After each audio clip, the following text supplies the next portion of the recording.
नवम श्रेणीर शिक्षार्थी बंधुरा भालो आछो सबाई। चलो आज के आमरा अन्य नतून किछु निये आलोचना करी। आमादेर प्रथम चैप्टार इतिमध्ये शेष हये गेछे। आमरा द्वितीय अध्याये आसबो उद्भिदेर जैवनिक प्रक्रिया। आमादेर मतो उद्भिदराओ तो जीव, ताई तो उद्भिदराओ आमादेर मतो बोलबो ना, माने आमरा जेमन जीव उद्भिदराओ जीव। जीव के आमरा दुटो भागे भाग करे उद्भिद और प्राणी दुटो आलादा आलादा करेছি। तो जीव तो बटे, ताहले जीवेर किछु कमन वैशिष्ट्य आछे, किछु साधारण वैशिष्ट्य आछे जे एकटा जीवेर बेঁচে থাকতে गेले तार मध्य किछु शारीरबৃত্তীয় प्रक्रिया बा घटनावली घटते थाकबे। এই प्रक्रियागुलो यदि घटे ताहले सेटा जीवित जीव। तो उद्भिदेर एरकमই कয়েকটি जैवनिक प्रक्रिया तोमादेर पढ़ा आछे। तो प्रथमेই আমরা যে जैवनिक प्रक्रियाटा নিয়ে आलोचना करब সেই प्रक्रियाटा তোমরা অনেক ছোট থেকে সেই প্রাইমারি স্কুল থেকেই এর নামটা কিন্তু শুনে আসছো যে উদ্ভিদের খাদ্য তৈরির প্রক্রিয়াকে কি বলে, সালোক সংশ্লেষ। এটা তোমরা সেই ক্লাস 3 বা 4 এরকম থেকে জেনে এসেছো। उद्भिदेर खाद्य तैरिर प्रक्रिया के सालोक संश्लेष बोले। ठीक ओई जिनिसटाई आमरा आलोचना करब। ए सालोक संश्लेष निये आलोचना करब। सालोक संश्लेष एटा उद्भिदेर एकटी गुरुत्वपूर्ण जैवनिक प्रक्रिया। इंग्रेजीते एके बला हय फोटोसिंथेसिस।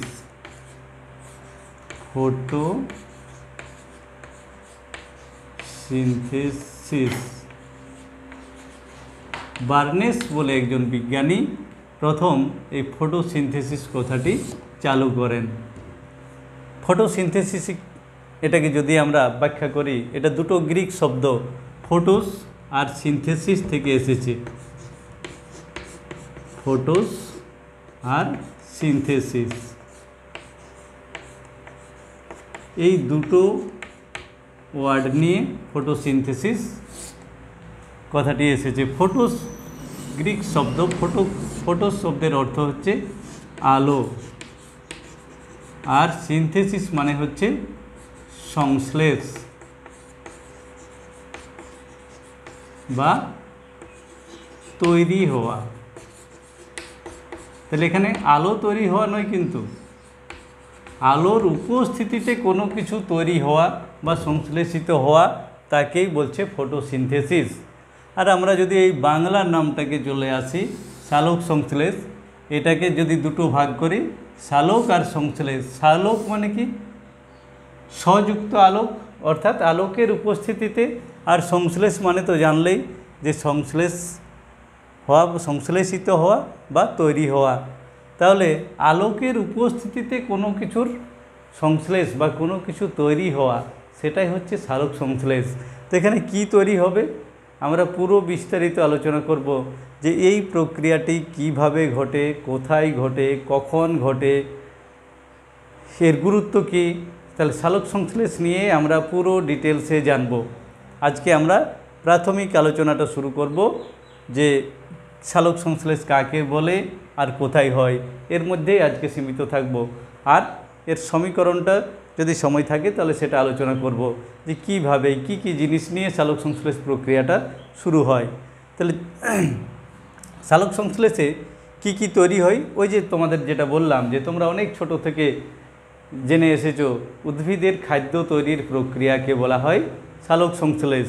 তাহলে খাদ্য তো তৈরি হবেই, এটা কনফার্ম, যেহেতু তোমরা এটা অনেক ছোটোবেলা থেকে জেনে এসেছো। তাহলে খাদ্য তৈরি হচ্ছেই, আর কিছু কি তৈরি হয় কি না সেটাই আজকে জানা যাক। আরও কিছু তৈরি হয়, আরও দুটো জিনিস সালোক সংশ্লেষ প্রক্রিয়াটি যখন শেষ হয় তখন এই খাদ্য ছাড়াও আরও দুটো জিনিস পাই, সেটা হচ্ছে জল আর অক্সিজেন। এই অক্সিজেন খুবই গুরুত্বপূর্ণ জিনিস।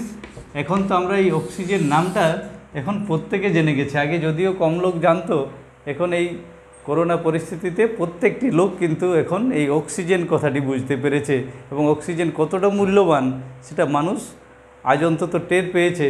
এই করোনা ভাইরাসের প্রাদুর্ভাব হয়েছে বলে। নতুবা মানুষকে বারবার আগে বোঝানো হতো যে গাছপালা ধ্বংস করো না, গাছপালা নষ্ট হলে কি কি অসুবিধা হতে পারে, পরিবেশে অক্সিজেনের ঘাটতি হতে পারে, কিন্তু মানুষের মাথায় ঢোকেনি। এবং অক্সিজেন ভাবছিল যে এটা কোনো ব্যাপারই না, বায়ুমণ্ডলে এমনিতেই আছে। তো যে অক্সিজেন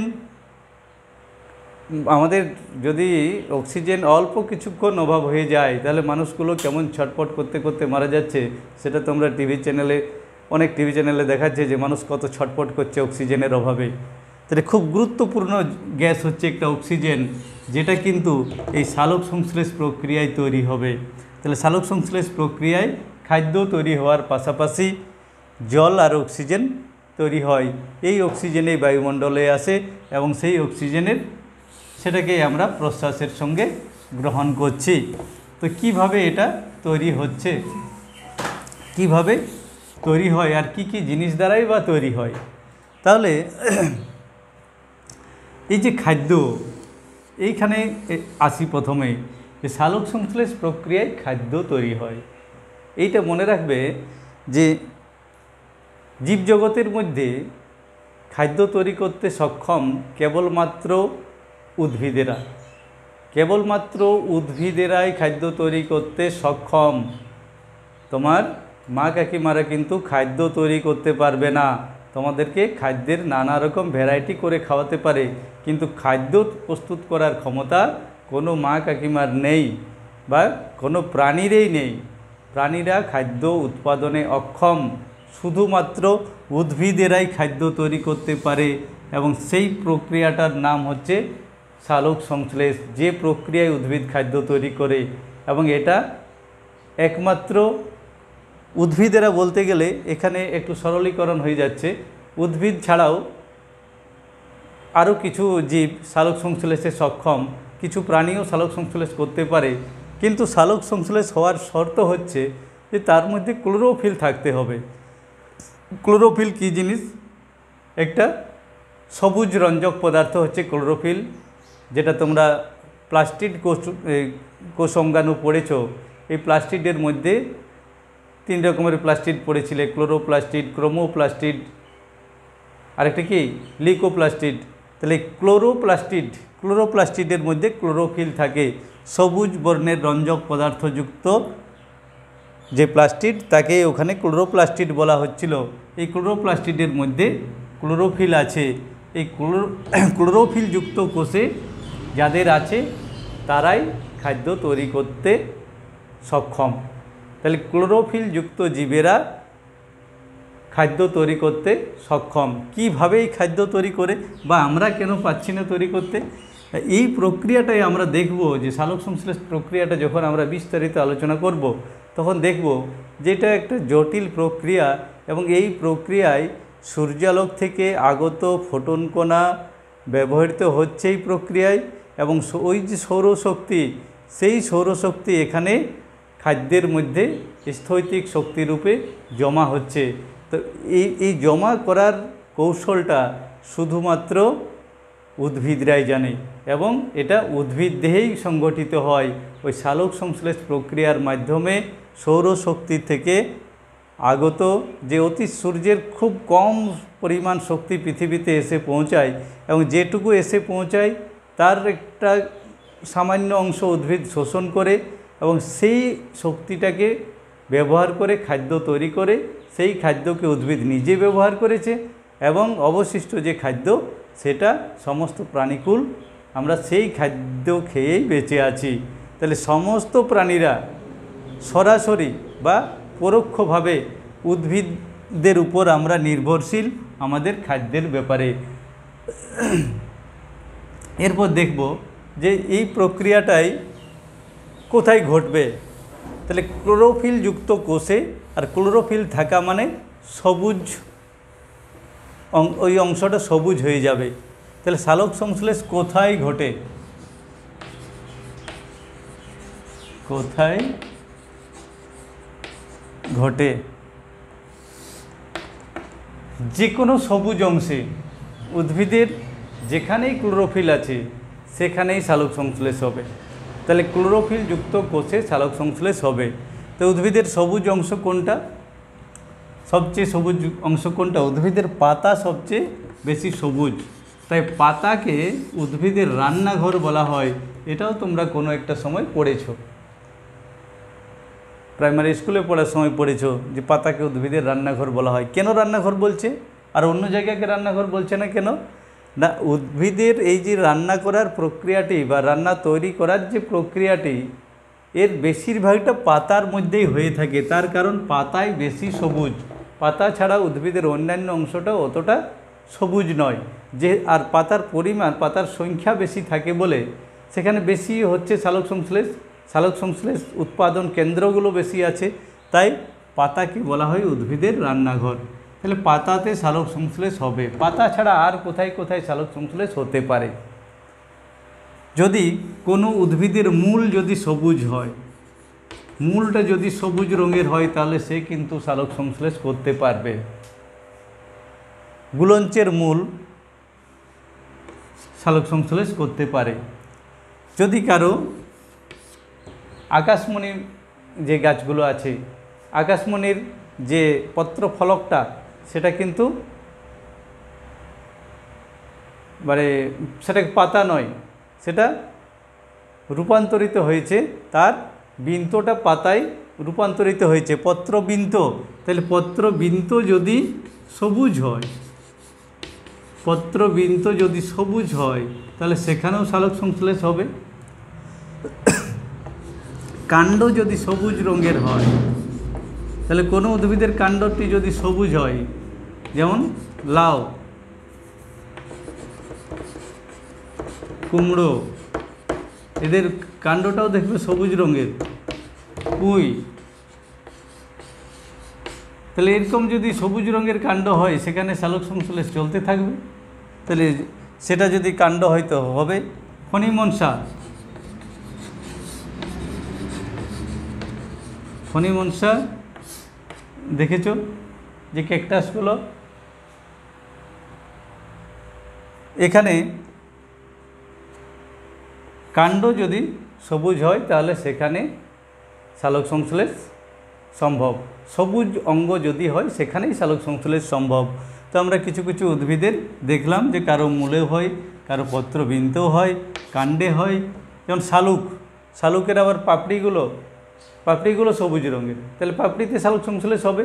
যেখানেই ক্লোরোফিল আছে, অর্থাৎ যে অংশটি ওরকম সবুজ রঞ্জকযুক্ত, সেখানেই সালোক সংশ্লেষ হবে। এই কথাটি মনে রাখবে। ক্লোরোফিল যুক্ত সবুজ সজীব অংশে সালোক সংশ্লেষ হয়। এটা যেখানেই থাকবে ক্লোরোফিল, সেই সালোক সংশ্লেষ করতে পারবে। তাহলে সালোক সংশ্লেষের বিভিন্ন জায়গায় সালোক সংশ্লেষ হলেও সবচেয়ে বেশি পরিমাণে সালোক সংশ্লেষ হয় পাতাতে। কেননা উদ্ভিদে পাতার সংখ্যা বেশি, পত্র ফলকের আয়তন বেশি, তাহলে ওই রান্না করার যে পয়েন্টগুলো, তার যেটা বেশি হয়, বেশি পরিমাণে আছে পাতা, তাহলে তাই পাতাকে বলা হয় উদ্ভিদের রান্নাঘর। এই রান্নাঘরে কি কি থাকে আমরা পরে ডিটেলসে যাব। যে রান্না করার জন্য তোমাদের প্রত্যেকের বাড়িতে রান্নাঘরে রান্না করার জন্য কিছু প্রাথমিক সরঞ্জাম জরুরি।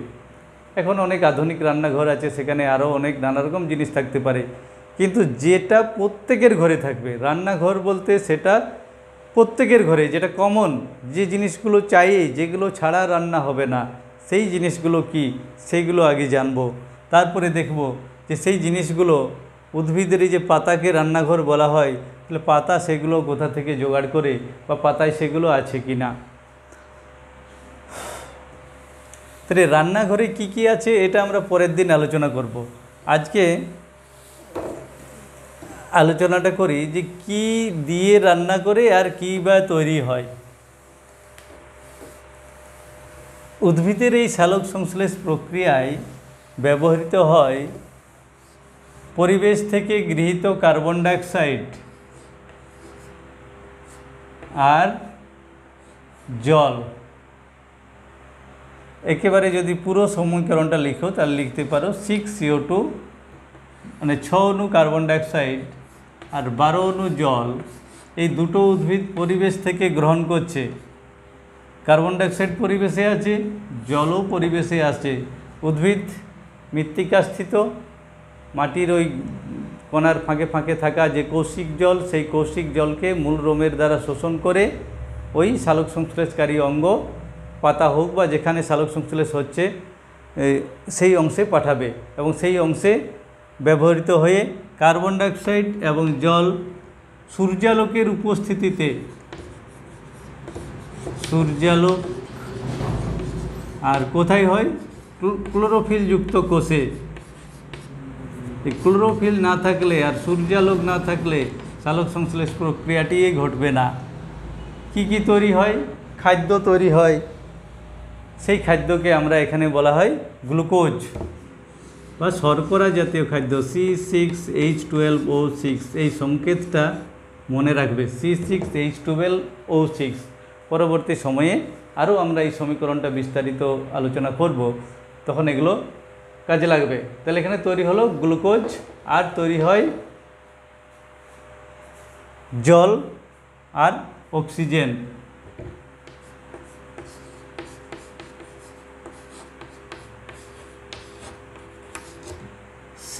O2 এটা গ্যাস বটে, এটা একটা তীর চিহ্ন দিয়ে দিতে হয়, পাশে একটা তীর চিহ্ন দিয়ে দিই, তাহলে এটা অক্সিজেন গ্যাস। তাহলে 6 অণু কার্বন ডাইঅক্সাইড ব্যবহৃত হচ্ছে আর এখানে 6 অণু অক্সিজেন উৎপন্ন হচ্ছে। তাহলে সালোক সংশ্লেষ প্রক্রিয়াটিতে ব্যবহৃত হয় কার্বন ডাইঅক্সাইড আর জল, আর বিক্রিয়া শেষে কতগুলো অন্তর্বর্তী যৌগের মাধ্যমে, এরকম নয় যে কার্বন ডাইঅক্সাইড আর জল যুক্ত হয়ে তৈরি হয়ে গেল গ্লুকোজ, জল আর অক্সিজেন, এরকম কিন্তু ব্যাপারটা নয়। সালোক সংশ্লেষ প্রক্রিয়া একটা অত্যন্ত জটিল প্রক্রিয়া। এই প্রক্রিয়ায় পরিবেশ থেকে গৃহীত কার্বন ডাইঅক্সাইড এবং জল ব্যবহৃত হয়ে বেশ কিছু ধাপে ধাপে কতগুলো অন্তর্বর্তী যৌগের মাধ্যমে শেষে গিয়ে আমরা পাই শর্করা জাতীয় খাদ্য, জল আর অক্সিজেন। সরাসরি কিন্তু এরকম ভেবে নিও না যে কার্বন ডাইঅক্সাইড আর জল বিক্রিয়া করে খাদ্য তৈরি হয়ে গেল বা অক্সিজেন তৈরি হয়ে গেল, এরকম ঘটনাটি নয়। এখানে কার্বন ডাইঅক্সাইড ও জলের সমন্বয়ে কতগুলো অন্তর্বর্তী যৌগের মাধ্যমে ধাপে ধাপে অনেক রাসায়নিক বিক্রিয়ার মাধ্যমে শেষে গিয়ে তৈরি হয় এই উপাদানগুলো। তাহলে সালোক সংশ্লেষ প্রক্রিয়াটির সমীকরণ কি হলো? 6CO2 অর্থাৎ 6 অণু কার্বন ডাইঅক্সাইড এর সঙ্গে 12 অণু জল 12H2O বিক্রিয়া করে তৈরি করছে 1 অণু গ্লুকোজ C6H12O6 আর 6H2O আর 6O2। এই জিনিসগুলো তৈরি হচ্ছে। তো এখান থেকে তোমাদের প্রশ্ন পড়ে অনেক সময় যে সালোক সংশ্লেষের এই সমীকরণটি লিখতে পারলেই 2 নাম্বার থাকে। সালোক সংশ্লেষের এটাকে বলা হয় রাসায়নিক সমীকরণ। এই সমীকরণটা লিখে দিলেই 2 নাম্বার। আর এই সমীকরণটা যে লিখতে পারবে তার মধ্যে জানবে সালোক সংশ্লেষের সে অর্ধেক জেনে গেল।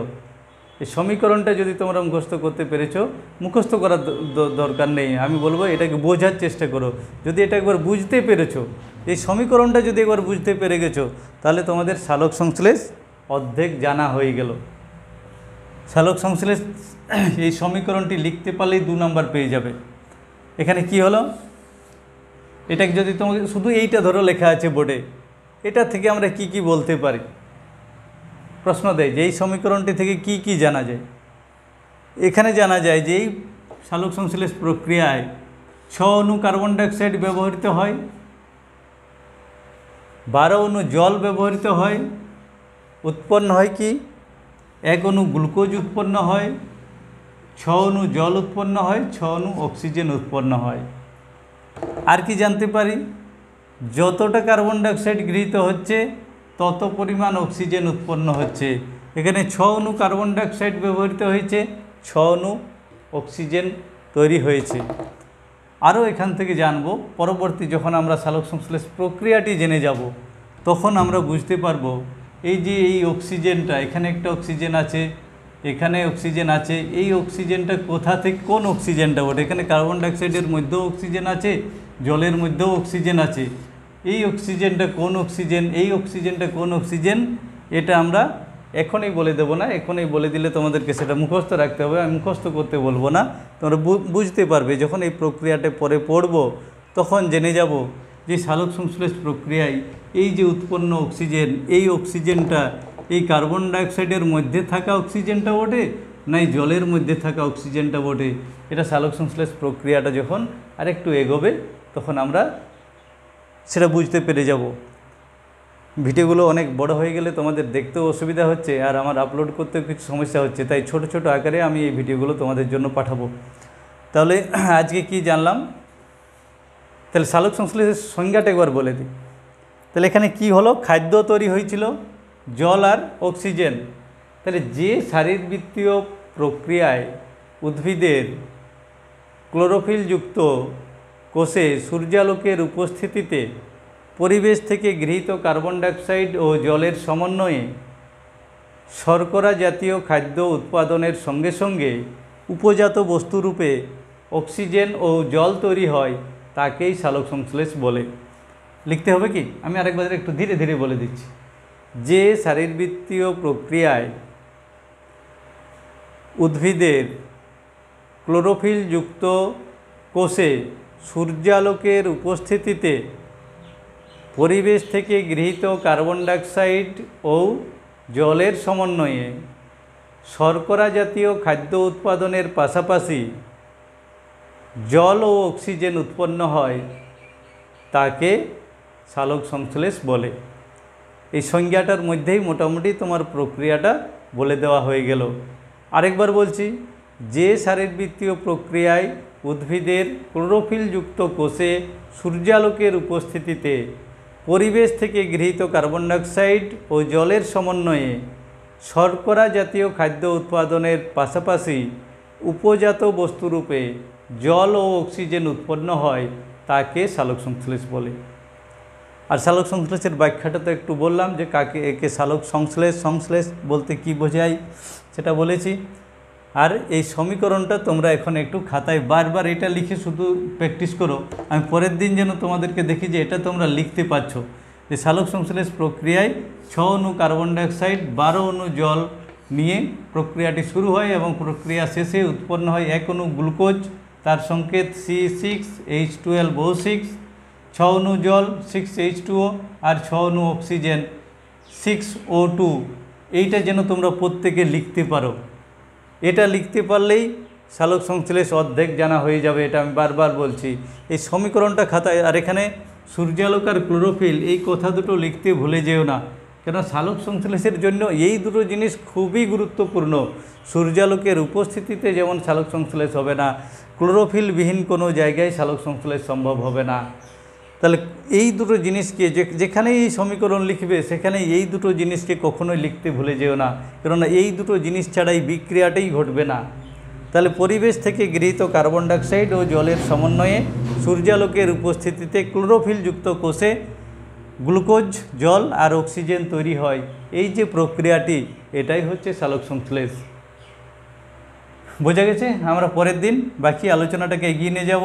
তোমাদেরকে বারবার বলছি, এই সমীকরণটা খাতাতে লিখে প্র্যাকটিস করো, বেশ কয়েকবার লিখো, দেখবে তখন আর লিখতে কোনো সমস্যাই হচ্ছে না।